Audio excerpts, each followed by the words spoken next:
سلامونه او درنښت پام وکړئ د دې ساعت خبرونو ته خو په سر کې هم د مهمو خبرونو سرټکی. بار گفتیم که سیاست فعلی افغانستان سیاست متوازن هست، به این معنی که دیگه افغانستان میدان رقابت‌های منفی کشورهای منطقه و جهان و قدرت‌های بزرگ نباشه. د افغانستان او پاکستان ترمنځ سوداګریزې لارې اسلام آباد تړلې دي.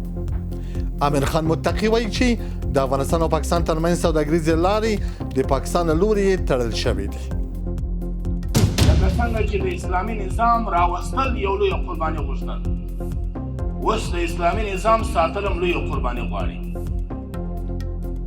او یوازې د اسلامي نظام ساتل د الله په دین کې کېږي. په هیواد کې د اسد 40مې نمانځلو دوام. د ګڼ شمېر ولایتونو اوسېدونکو د اسد 40مې څخه په لمانځغونډو کې په افغانستان کې له شته نظام څخه ملاتړ څرګند کړ.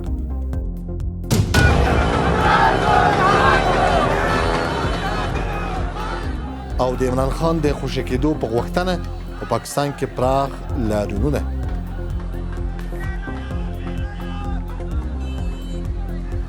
دا هم پوره خبرونه.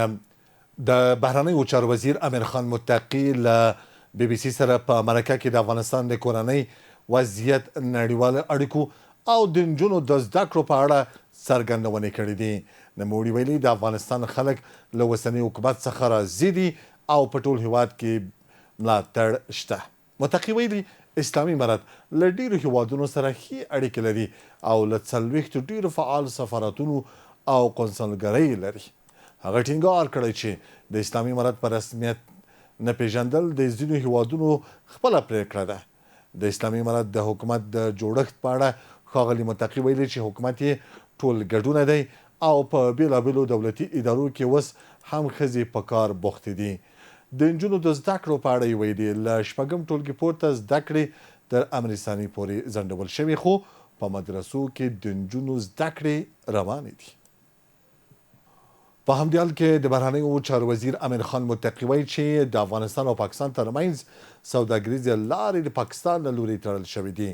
متقي زیاته کړې چې کابل د متوازن سیاست په غوره کولو سره نه غواړي افغانستان د سیمې او نړۍ د هیوادونو د سیالۍ پر ډګر بدل شي. نوموړي ټینګار کړی چې اسلامي امارت به هیڅکله اجازه ورنکړي چې د افغانستان خاوره د پاکستان پر ضد وکارول شي. اگر شما علم داری نمی مهاجرین قبایل که دو شاید دو وقت تی تی پی هم می بودی، در وقتی اداره گذشته که از اشرف غنی هم اینجا چی داشته و حکمرانی داشته، دو وقت آمده. اگر موضوع تی تی پی باشه چرا دو وقت رها بند نمیشد؟ تی تی پی خب 20 سال میشه که به مقابل پاکستان جنگ میکنه و مراکزش با وقت بخی اعلانا در وقت جمهوریت همینجا بود، ولی خب هیچ مرکزش وجود نداره. نه همینجا ترینینگ سنتر داره، نه همینجا کدام جلب و جذب کرده میتونه. چند خانه ای که در او وقت مهاجر شده و حتی ما هم کردیم که او از خط ډیورند تقریبا دور کردیم تا که تشویش را پشه. پاکستان هم در هندوستان سفارت داره، ما هم اونجا سفارت داریم. پاکستان هم با هندوستان روابط اقتصادی داره، ما هم با او روابط اقتصادی داریم. وقتی که اونها یک دیگر را دشمن خود میدانه، همین تعلقات داره در ما بین خود. اگر ما همین تعلقات داشته باشیم، یه در کدام اصول و در کدام اخلاق و در کدام قوانین ممنوع است، خود نیست. ما خود نه با هندوستان اینطور روابط داریم که خدا نخواسته به ضد پاکستان کدام کار کردیم. ما خوب امی بار گفتیم که سیاست فعلی افغانستان سیاست متوازن هست، به این معنی که دیگه افغانستان میدان رقابت‌های منفی کشورهای منطقه و جهان و قدرت‌های بزرگ نباشه. ما در مقابل یک کشور در صف دیگه کشور استاد نمیشیم. همین حق داریم که در ده سال میشه که در هندوستان افغانستان سفارت داشت، عالم داره. 10 سال میشه که تجارت داشت، عالم داره. کدام تغییر نو خو نامده. یک کس بانه میکنه، بانه خود چیزی دیگه است.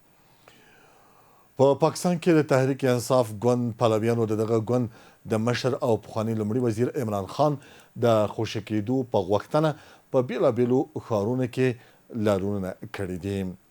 لارونوالو د عمران خان د سمدستي خوشي کېدو ترڅنګ غوښتنه کړې چې نوموړی دې له زندانه بهر او د خلکو پر وړاندې حاضر او د هغه د روغتیا او خوندیتوب په اړه دې ډاډ ورکړل شي. د تحریک انصاف پلویانو ویلي د عمران خان د روغتیا خوندیتوب او خوشي کېدو په اړه به هیڅ ډول جوړجاړی ونه مني او که د دوی غوښتنې ونه منل شي خپلو اعتراضونو ته به دوام ورکړي. عمران خان له 2023 زېږدیز کال راهیسه په زندان کې دی او د هغه د روغتیا په اړه په وروستیو کې اندېښنې هم مطرح شوي. د هغه پلویانو پر حکومت نیوکه کوي چې نوموړي ته د لازمې روغتیایي پاملرنې او له کورنۍ او شخصي ډاکټرانو سره د لیدنې زمینه نه برابروي.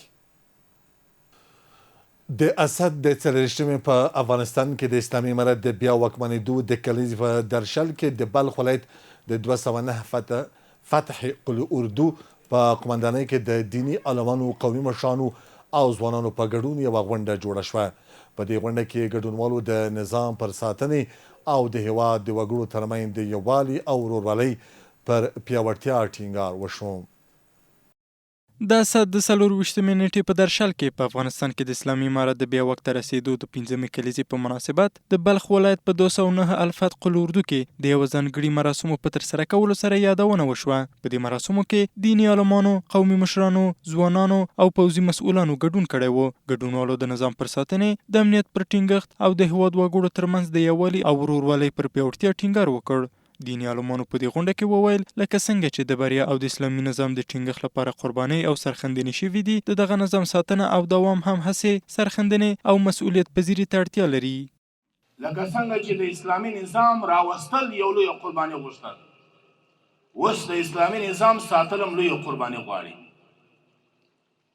او یوازې د اسلامي نظام ساتل د الله په دین کې کیږي چې موږ تاسو د الله دین پیاده کو، سنت د جناب رسول کریم صلی الله علیه وسلم پیاده کو. بلخوا د 209 الفتح قل اردو مسؤلان وایي د دې قل اردو ځواکونه د هیواد د ځمکنۍ بشپړتیا د دفاع، د نظام د ساتنې او د خلکو د امنیت د تامین لپاره هر ډول قربانۍ ته چمتو دي. هغوی ټینګار کوي چې امنیتي ځواکونه به د امنیت د تامین ترڅنګ خلکو ته د لاخو خدمتونو د وړاندې کولو لپاره هم خپلې هڅې روانې ساتي. نن ورځ د زمري 24مه د افغانستان د استقلال او د خپلواکۍ ورځ ده. لله الحمد د افغانستان په تاریخ کې یو ویاړلې ورځ ده چې تورې تاریکۍ په روشنۍ بدلې سوې. لله الحمد. نن ورځ تاسو دا برنامه چې همدلته د 209 الفتح قل اردو قمندانۍ په انګړ کې ولیدل، د بلخ ولایت د ټولو ولسوالیو څخه قومي مشران، ولسوال صاحبان او همدارنګه د پوهنتون استادان ټول په همدې مخه راوستل شوي وو چې ستاسو دفاعي ځواکونه انشاءالله ستاسو تر څنګ ولاړ دي، نه یوازې د سرحداتو ساتنه بلکې کوي. ستاسو دفاعي ځواکونه په هر سختو شرایطو کې ستاسو تر څنګ ولاړ دي او هیچ چاته به انشاءالله اجازه ورنکړي چې ستاسو امنیت وگواشوی. روزی 24 اسد بسیار روز پر افتخار ما مردم است. روزی است که کفر از وطن ما از اشغال خلاص شدگی است، کفر از وطن ما رفتگی است. ما دائم افتخار میکنیم به روزی 24 اسد، بسیار با خوشی از ما مردم است. د دې مراسمو ګډونوالو همداراز د هیواد د ثبات او آبادۍ لپاره د امنیت پر تامین او د خلکو او مسؤلانو ترمنځ د همکاري پر دوام ټینګار وکړ. دغه راز په بامیان ولایت کې د زمري 43مې د نمانځنې په مناسبت یوه لویه ولسي غونډه ترسره شوه. په دې غونډه کې د قومي مخورو، دیني عالمانو، استادانو، ځوانانو، هټیوالو، د کلو استازو او د پوهنتون او ښوونځیو زده کوونکو په ګډون شاوخوا 3000 کسانو ګډون کړی و. د بامیانو والي ګل حیدر شفق په دې مراسمو کې د اسد 43مه د افغانستان د خلکو ګډ او ویاړلی ورځ وبلله او د بامیانو د خلکو له نوښت او هڅو یې مننه وکړه. په غونډه کې د علماو، مخورو، استادانو او ځوانانو له لوري ویناوې وشوې. ویناوالو د اسد 43مه د افغانستان د ګډو ویاړونو ورځ وبلله او امنیت یې د هیواد د آبادۍ او پرمختګ لپاره مهم فرصت وباله. په دې مراسمو کې ځوانانو شعرونه وړاندې کړل او یو شمېر ورزشي نندارې هم ترسره شوې.